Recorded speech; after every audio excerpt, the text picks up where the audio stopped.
हमारी बहन बेटियों की इज्जत से खिलवाड़ हो रहा है यार। और ज्यादातर कौन लोग हैं? वो दबे कुचले दलित पिछड़े वर्ग के वो लोग हैं। सरकार को उनका वोट तो चाहिए होता है, लेकिन सरकार को उनका सपोर्ट नहीं चाहिए करना। तो जब गौतम अदानी जी का 12,770 करोड़ रुपया लोन अंडरराइट किया जा सकता है, यही सुविधा आम व्यापारी को क्यों नहीं दी जा रही? नरेंद्र मोदी तय कर लें कि सिर्फ उद्योगपतियों का पैसा लेंगे और जनता का वोट नहीं लेंगे, उद्योगपतियों से वोट ले लेंगे। जब मैं आपके माध्यम से दर्शकों को कहना चाहता हूँ, जब राजनेता या धर्म की बात करे तो समझ लेना, वो कहता है ना कि आपका धर्म खतरे में है, तो उसका वो धर्म की बात नहीं कर रहा। आपका धर्म खतरे में नहीं, उसकी कुर्सी खतरे में। नमस्कार, मैं ज्योति यादव आप सभी का नेशनल दस्तक पर स्वागत करती हूँ। बताना चाहूँगी कि इस वक्त मैं जंतर मंतर पर मौजूद हूँ और आप सभी जानते हैं कि भारत की स्थिति कर्जे के मामले में कितनी दयनीय है। हर साल का आंकड़ा बताता है कि लाखों लोग और ख़ास तौर पर किसान कर्ज की वजह से आत्महत्या कर लेते हैं। इसी को लेकर तमाम लोग इस वक्त आपको मेरे सामने देखने को मिल रहे होंगे और दिलचस्प बात जो है वो आपको यहाँ पर देखने को मिल रही होगी, निःशुल्क कर्जा मुक्त भारत, यानी कि ये निःशुल्क पहली बात, और दूसरा कि कर्जा मुक्त भारत की अभियान छिड़ चला है। तो क्या कहना चाहेंगे चौधरी जी? देखिए, ऐसा है, वो लोग जो कर्जे के कारण, सरकार की गलत नीतियों के कारण कर्जे की दलदल में फंसे हैं, नोटबंदी, जीएसटी, लॉकडाउन के कारण, उनका कर्जा सरकार को माफ करना चाहिए। जब गौतम अदानी जी का 12,770 करोड़ रुपया लोन अंडरराइट किया जा सकता है, यही सुविधा आम व्यापारी को क्यों नहीं दी जा रही है? क्योंकि वो तो व्यापारी है ना, इतने बड़े उद्योगपति हैं। ऐसा है, सिर्फ उद्योगपतियों का वोट चाहिए क्या सरकार को? अगर या तो नरेंद्र मोदी तय कर लें कि सिर्फ उद्योगपतियों का पैसा लेंगे और जनता का वोट नहीं लेंगे, उद्योगपतियों से वोट ले लेंगे, और वोट जनता का चाहिए, पैसा उनको देंगे, तो ऐसे तो नहीं चलने वाला है। ये बात तो समझ में। उद्योगपति जिनका अडानी का बार बार नाम लिया जा रहा है, उन्होंने लाखों लोगों को रोजगार दिया है, उस पर भी बात करिए ना। देखिए, ऐसा है, रोजगार देना सरकार की जिम्मेदारी, और ये सरकार के लिए लानत है कि सरकार अगर किसी एक व्यापारी पर निर्भर रहती है। एक अदानी क्यों, हमारे देश में 1 लाख अदानी क्यों नहीं हो सकते? आप छोटे व्यापारी को क्यों नहीं आगे बढ़ाना चाहते? आप एक ही व्यक्ति या 2 व्यक्तियों क्यों आगे बढ़ाना चाहते हैं? यानी आपके व्यक्तिगत संबंध है। तो ये बात जाहिर होती है कि आप उनका तो लोन माफ कर देंगे, उनको अंडरराइट भी कर देंगे, एसबीआई भी उनके शेयर खरीदेगा, उनको लोन भी देगा। आम व्यापारी कर्जे के कारण आत्महत्या कर रहे हैं। आपको पता है, एनसीआरबी का डाटा है, पिछले 5 वर्ष में 50,000 ज्यादा व्यापारियों ने कर्जे के कारण आत्महत्या की है। हम ये सुनते आए हैं कि हर साल 10-15 हज़ार किसान आत्महत्या करते हैं। पहली बार ऐसा हो रहा है कि 5 वर्ष में 50,000 व्यापारियों ने कर्जे के कारण आत्महत्या की है, और पिछले 1 वर्ष में 2022 में 20,000 व्यापारियों ने आत्महत्या की है। सरकार इस पर ध्यान नहीं देने को तैयार नहीं है। और ये व्यापारी वर्ग कौन है? ये बीजेपी का समर्थक वर्ग है। और लोग हिंदू मुस्लिम की बात कर रहे हैं। आज भी कोई कह रहा था कल मुझसे कि ये तो हिंदू मुस्लिम पे ले आएंगे। मैंने कहा भाई, हिंदू का कर्जा माफ कर दो यार। उन हिंदुओं से वोट तो ले लोगे, उनसे वोट से तुम्हारी सरकार बन जाएगी, उन हिंदुओं को क्या फायदा हो रहा है? नरेंद्र मोदी तय करे, मैं सारे हिंदुओं का कर्जा माफ करूंगा, मैं पहला व्यक्ति हूं जो उनका समर्थन करेगा। किसी कहीं से तो शुरुआत कर लो यार। हर जगह धर्म घुसेड़ देना, हर जगह जाति की बात कर लेना, ये तो नहीं चलने वाला है। संविधान से देश चलेगा। बाबा साहब अम्बेडकर ने जो हमें संविधान का उल्लंघन किसने किया है? कोई तो कर नहीं रहा है। देखिए, नोटबंदी करना तो सबका साथ और सबका विकास का नारा लेकर चल रहे हैं। नरेंद्र मोदी जी सबके साथ सबके विकास की बात करते हैं, तो सब में किसको काउंट करते हैं? वो 2-4 लोग ही सब हैं उनके लिए देश की जनता नहीं है। वरना वो व्यापारी जो आत्महत्या कर रहे हैं हर दिन, ये तो अखबार में आ रहा है ना आंकड़ा, एनसीआरबी का तो सरकार का डाटा है। नरेंद्र मोदी जी उनके लिए क्या कर रहे हैं? सहानुभूति दिखा रहे हैं। कहाँ दिखा रहे हैं? एक शब्द नहीं लिखना। मैंने निर्मला सीतारमण जी को 7 बार डेलीगेशन भेजा है, पीएमओ को 4 बार डेलीगेशन भेजा है, सिर्फ ये बोलने के लिए कि आप आकर के इतना बोल दो कि कर्जे के कारण कोई आत्महत्या ना करे, हम एक हेल्पलाइन नंबर जारी कर रहे हैं, इस पर संपर्क कर लो। इतनी तो सुन नहीं रहे हो। कहाँ सहानुभूति है? क्या इतना करने में सरकार का 1 रुपया भी खर्च होता है कि कॉल सेंटर बिठा दो, 1000 लोग या 100 लोग बैठ रहे हैं, काउंसलर कोई कर्जे के कारण आत्महत्या करने जा रहा हो, पहले कॉल कर ले। हमारे पास हर दिन 1000 कॉल आ रही है, लोग कहते हैं मैं सुसाइड करने। अभी भी एक सज्जन मिले, कहते साहब आपने मुझे बचा लिया, नहीं तो मैं तो मर जाता। आप पूछिए ना, लोगों से बात करिए। कितने लोग जुड़े हैं तकरीबन आपसे, और कब शुरू हुआ ये? 10 महीने पहले शुरू किया गया था आंदोलन, और अभी हमारे साथ 3,50,000 लोग जुड़ चुके हैं पूरे देश में। 7 बार वित्त मंत्रालय और 4 बार पीएमओ में डेलीगेशन जा चुके हैं। 1-2 लोग तो है नहीं, 100-200 लोग भी नहीं है, तमाम लोग हैं कर्ज लेने वाले। तो कितने का कर्जा माफ करेंगे? क्योंकि आप तो कर्जा मुक्त भारत की बात कर रहे हैं। देखिए, ऐसा है, इसमें समस्या क्या आ रही है? समस्या ये आ रही है, लोगों को लग रहा है कि सबका कर्जा माफ हो जाए। मैं कहता हूं, जो नोटबंदी, जीएसटी और लॉकडाउन के कारण, सरकार की गलत नीतियों के कारण कर्जे की दलदल में फंसे, उनका कर्जा माफ कर दो।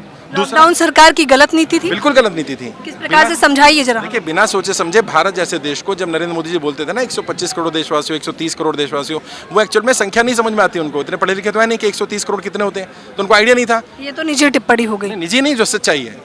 अगर उन्हें पता होता तो इतने बड़े देश में एकदम से रात को आकर के नहीं बोला जाता है कल से नोट बंद, कल से देश बंद, कल से ये बंद। ऐसा नहीं बंद हो रहा है तो काला धन भी तो वापस आ रहा है। मैडम, कौन सा काला धन? तकरीबन 3,30,000 करोड़ काला धन वापस आ गया। हाँ यार, सर आरबीआई के आंकड़े, आप तो पत्रकार हैं, आप खुद जानती हैं, 99.3% पैसा वापस आ गया बैंकों में। और बैंकों के बाहर क्या हुआ और अंदर क्या हुआ आपको पता है। पीछे से सबके नोट बदले गए। तो कह रहे हैं सबसे बड़ी दिक्कत अगर किसी को होगी नोटबंदी की तो विपक्ष को होगी, क्योंकि तो फिर सबसे एक ज्यादा काम करें काला ना, धन उन्होंने अगर ऐसा है तो भाजपा के सारे सांसदों को मैंने पत्र भेजा हुआ है, सभी देश के 540 सांसदों को पत्र भेजा हुआ है। अगला चुनाव नरेंद्र मोदी जी और भाजपा के सांसद नोटबंदी पे लड़ लें। आज तक भी क्यों नहीं उठाया उन्होंने मुद्दा कि हमारी अचीवमेंट थी नोटबंदी, क्योंकि उनको पता है। और 2000 का नोट बंद करके उन्होंने इसको स्वीकार कर लिया मेरी गलती थी, या तो नोट चलाना गलती थी या बंद करना गलती थी, दोनों तो सही नहीं हो सकते। अब ये सोचिए ना। और वो जो सुधीर चौधरी जी कहते थे चिप लगी है, वो असल में क्या था, चिप की कीमत 5000 रुपये थी। तो पाकिस्तान के लोग क्या करते, नोट इकट्ठा करके चिप निकाल लेते थे उसमें से। तो मोदी जी ने पाकिस्तानी कमर तोड़ी है। ये लॉजिक होना चाहिए एक्चुअल में, सच्चाई तो इस यही। बार जो 2000 के नोट बंद हुए हैं उसमें भी नोटबंदी का मुख्य कारण तो काला धन ही बताया जा रहा है। काला धन नहीं है उसमें। क्या होगा, अब भी पहले आम इंसान मारा गया, बड़े व्यापारी मारे जाएंगे। कुछ डील हमारे देश में जो प्रॉपर्टी डील है, बाकी जगह कई जगह पर हम कैश में डील करते हैं। नरेंद्र मोदी कारण तो वो ये दे रहे हैं कि 500 1000 के नोट तो कम होते हैं, 2000 का करके लोग तमाम बैग में पैसा भर सकते हैं। मुझे ये नहीं समझ में आता, अगर 1000 के नोट से काला धन बढ़ता था तो 2000 से कम कैसे हो सकता है? मतलब ये तो लॉजिक कोई भी बता देगा। तो ये तो या तो पहले गलत थे या आज गलत है। मैं ये मानता हूँ नरेंद्र मोदी जी ने अपनी गलती स्वीकार की, नोट बंद करके उन्होंने सही काम किया, क्योंकि उन्होंने गलती कर ली थी, स्वीकार कर ली। और अगर इतना ही अच्छा था तो नरेंद्र मोदी फिर 8 बजे आते, कहते भाई 2000 का नोट बंद है। अब क्यों नहीं आए? आरबीआई ने प्रेस कॉन्फ्रेंस क्यों नहीं की, सर्कुलर जारी कर दिया? क्योंकि उनको भी मालूम है गलती हुई है उनसे। और ये मैं नहीं कह रहा, आप भी पत्रकार हैं और आपका तो काफ़ी लाखों दर्शक हैं। आप जाइए तो सही व्यापारियों से पता करिए, 10% भी व्यापार नहीं रहा है लोगों का। लेकिन समस्या क्या है, उन्हें हिंदू मुस्लिम में लड़ा दिया जाता है और उन्हें लगता है कि हमें फ्री में राशन मिल जाएगा, हमारा धर्म खतरे में। जो मैंने आज बोला, वैक्सीन गुरु मोदी जी को बताया जा रहा है, कह रहे हैं कोरोना के बाद अगर वैक्सीन मिली है, जिंदा है तो शुक्रगुजार रहे। अगर नरेंद्र मोदी जी कर्जा माफ कर लें तो मैं कर्जा गुरु भी बोल दूंगा उनको, इसमें क्या प्रॉब्लम है? हमें कोई उनसे लड़ाई नहीं है। या तो नरेंद्र मोदी जी कर्जा माफ कर दें या फिर वो तैयारी करें अपना झोला उठाने की। उन्होंने कहा भी था, वैसे भी 10 साल हो गए। अगर हम नहीं करेंगे तो वो रिपीट नहीं होने वाले, ये तो श्योर है। और जब मैं आपके माध्यम से दर्शकों को कहना चाहता हूं, जब राजनेता या धर्म की बात करे तो समझ लेना, वो कहता है ना कि आपका धर्म खतरे में है, तो उसका वो धर्म की बात नहीं कर रहा। आपका धर्म खतरे में नहीं, उसकी कुर्सी खतरे में है। वो कुर्सी को आपका धर्म बताता है, क्योंकि उसे अपनी कुर्सी बचानी है। तो वो धर्म जाति की बात करते रहेंगे, इसी में उलझाते रहेंगे। मैंने ये कहा कि अगर आपको समस्या है, मुझसे समस्या है कि मैं उठा रहा हूँ, तो भाई ठीक है, जिनका आप समर्थक हो, बीजेपी के समर्थकों का कर्जा माफ कर दो। और बताओ, नरेंद्र मोदी जी इतना तो कर सकते हैं। मैं आपके चैनल के माध्यम से कह रहा हूँ, केवल और केवल भारतीय जनता पार्टी के समर्थकों का कर्जा माफ कर दो। इसमें क्या प्रॉब्लम है? अब वो कहते नहीं, आप तो हमारे समर्थकों को भड़का रहे हो यार। मतलब वो तुमसे अगर अपने कर्जा माफी की मांग करें तो गलत है। छोटे छोटे बच्चों के सर से छत छीन लिया, वो सही है? व्यक्ति एक्सपायर कर गया, कमाने वाला कोई नहीं बचा। मैं महाराष्ट्र गया मैडम, एक बच्ची थी 3 साल की, उसकी माँ और बेटी अकेली है, हस्बैंड एक्सपायर कर गए, उनको घर से निकाल के घर सील कर दिया उसका। ऐसा नहीं होना चाहिए। इंसानियत के नाते भी सोचिए, उसके जब कमाने वाला नहीं बचा, कैसे तैसे वो अपना घर चला रही है बच्ची, और अब उसके सर से छत भी छीन ले। वो रो रही है, पैर पकड़ रही है, कह रहे सर बस कुछ भी करके 6 महीने का समय दिला दो। मैं तो ये भी नहीं कह रहा लोन माफ़ कर दो। जिनका लोन माफ़ नहीं कर सकते उन्हें 6 महीने का समय दे दो यार, लोग मरने से बच जाएंगे। ये आपके समर्थक है, इन्होंने आपको वोट किया है, आगे भी वोट कर देंगे। क्या नहीं, करोड़ों का कर्जा है, ये धन आएगा कहाँ से? करोड़ों का नहीं है मैडम, ये टोटल जो आएगा लगभग 10 से 12 लाख करोड़ रुपए आएगा। 16.5 लाख करोड़ रुपए पिछले 5 वर्ष में राइट ऑफ किया गया है अमीरों का। 5 साल मत करो अमीरों का, चलो उसके बाद मैंने ही लाइव आकर के एक डाटा दिया था, भारत सरकार के ही आंकड़े हैं। भारत सरकार के बैंकों में और इंश्योरेंस कंपनीज में अनक्लेम्ड अमाउंट है। आरबीआई ने कहा कितना अनक्लेम्ड अमाउंट है, लगभग 2 लाख करोड़ रुपया। वो सारा 2 लाख करोड़ रुपए 10 साल से किसी ने क्लेम नहीं किया। वो 10 लाख करोड़ रुपए यूज़ कर लो, कम से कम मुझे लगता है 1 करोड़ लोगों की मदद हो जाएगी। अच्छा, आपको लगता है ये मुद्दा जो है सरकार की जानकारी में नहीं है? मैडम देखिए, जब 7 बार वित्त मंत्रालय को डेलीगेशन गया, आरबीआई से लेटर आ रहे हैं, तो सरकार की जानकारी में ना, ऐसा तो हो ही नहीं सकता। तो मुकर क्यों रही है? मतलब मुद्दे से ध्यान क्यों भटका रहे हैं? मुकर नहीं रही है, वो चुप बैठे हैं, वो जवाब नहीं देना चाहते, क्योंकि उनको ये पता है कि ये गंभीर मुद्दा है। अभी हमने क्या किया, सभी 540 सांसदों को लेटर भेज दिए कि आप बताइए कि आपकी क्षेत्र की जनता कर्जा माफ होना चाहिए कि नहीं होना चाहिए। 6 सांसदों के जवाब आए हैं, 2 बीजेपी के भी हैं, सबने कहा होना चाहिए। अब बताइए, अब बाकियों का जवाब आ जाएगा। जो भी वो जवाब देंगे वो हम पोस्टर लगा करके उनके एरिया में जनता को बता देंगे, आपके क्षेत्र का सांसद कह रहा है मैं अमीरों के साथ हूँ, मैं गरीबों का कर्जा माफ नहीं करूँगा। और अगर है तो लिख के दे दे भाई, सदन में उठाए मुद्दा, हमारी कोई लड़ाई नहीं है। अच्छा, 10 महीने में कितना बदलाव किया है? क्योंकि आप तो पूरे भारत की बात कर रहे हैं। मैडम देखिए, ऐसा है, आरबीआई रेगुलर सर्कुलर तो जारी कर रही है। आरबीआई ने गाइडलाइंस भी जारी की है कि रिकवरी एजेंट हैं, एनबीएफसी वाले हैं, बदतमीजी ना करें, मिसबिहेव ना करें।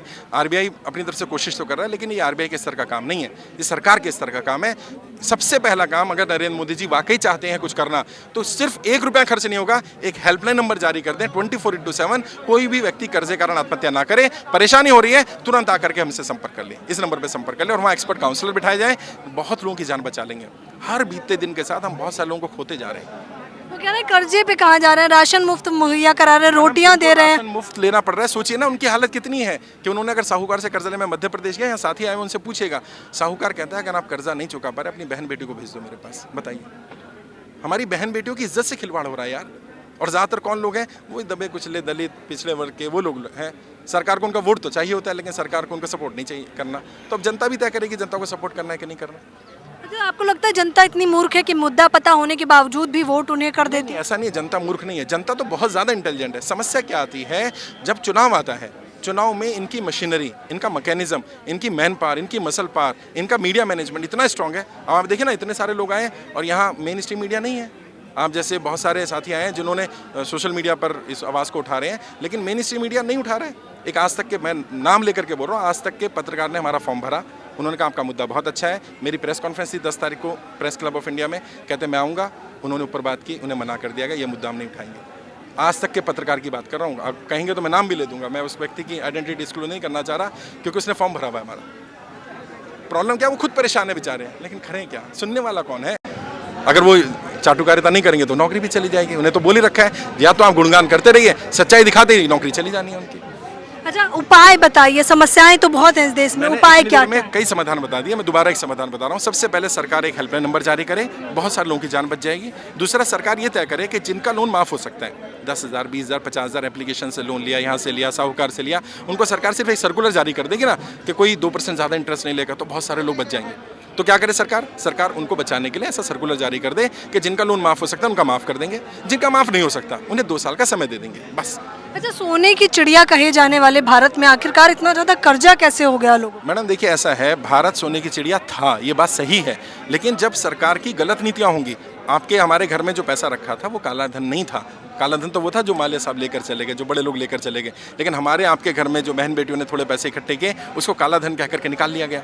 तो हमारी जब सेविंग चली जाएगी, क्योंकि अनअकाउंटेड मनी और ब्लैक मनी में अंतर होता है, लेकिन मूर्खों को कौन समझाए? वो पढ़े लिखे होंगे तो पता चलेगा ना, अनअकाउंटेड में और ब्लैक मनी में अंतर होता है।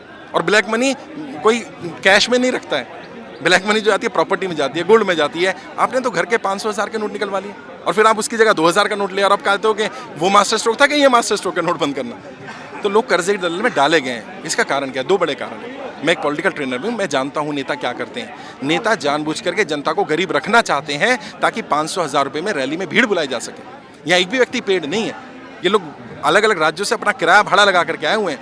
यहाँ पर अलग अलग राज्यों के लोग हैं, मध्य प्रदेश से आए, उड़ीसा से आए, पूरी टीम की टीम आई हुई है।